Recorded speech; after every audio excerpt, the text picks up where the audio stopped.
Le Royaume-Uni a sanctionné Anita Among, l'actuelle présidente du Parlement ougandais, en l'accusant d'avoir bénéficié du produit de la corruption.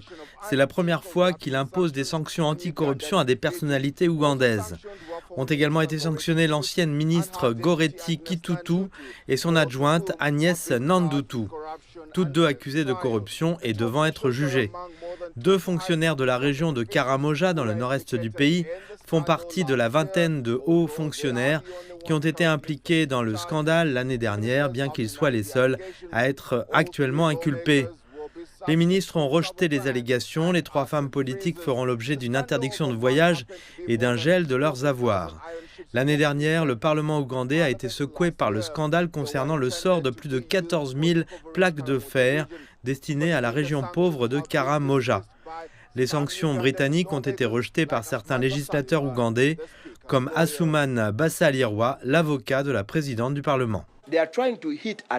Ils essaient de la frapper pour sa position sur l'homosexualité, mais même cela, ce n'est pas sa position, c'est la position du pays, qui doit être respectée par nos collègues occidentaux. Les sanctions britanniques ne mentionnent pas la nouvelle loi anti-homosexualité de l'Ouganda, bien que Londres l'ait condamnée. Et de l'autre côté, les États-Unis ont récemment imposé des restrictions de visa à la présidente du Parlement ougandais pour avoir contribué à l'adoption de cette loi.